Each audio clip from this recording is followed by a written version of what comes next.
in the US was that last week you had this day of action in about 20 different cities, and maybe one of the things that we could do is actually hold an international day of protest where people in cities all around the world, not just in the United States, do hold actions in their own towns, in their own squares.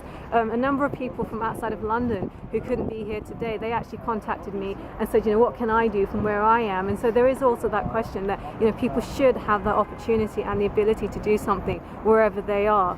Well, let's make that the global day of fasting. Yeah. Because then people could do it from anywhere. Fasting, and then maybe also actions outside Starbucks and United States embassies and whatever else they can. You don't just sit there and fast. You do some action at the same time, so you're explaining why you're doing it. Okay. Sure. The other thing you might want to look up is something called the Constitution Project.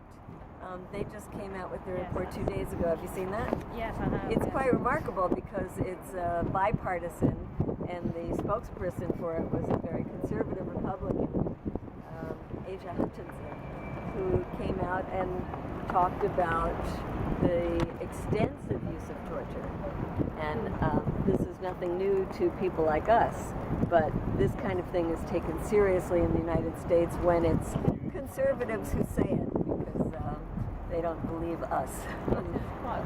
So it's a big deal that this bipartisan commission came out and so strongly condemned what the U.S. had been doing.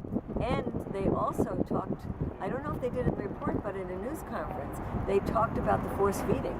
And they said force feeding was a form of torture. Yes.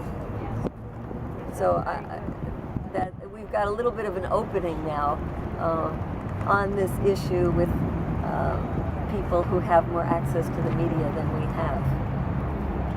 You mentioned the media. I was going to say, in terms of a potential global day of fasting, my background is in media relations, so I maybe could help with that. And some, the things that have been suggested, like kind of more human stories. You said that people are scared to get involved, but we could look at key messages around that, and focus on, I think it's the 8 to 6 that have been cleared for release but haven't been released. If they're innocent, your own administration, your own authorities have said that these men are innocent, but because of administrative issues, they haven't been released and they are being tortured, those kinds of things.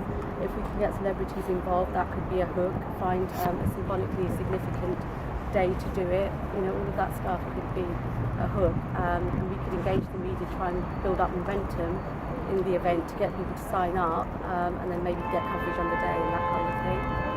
Wonderful. I'd like to help if I can. That's great. So We'd like you to help as well. So are you like the key person here if I'm in touch with you, or are we in touch with all these people? Yes. Yes. Great. So let me make sure I have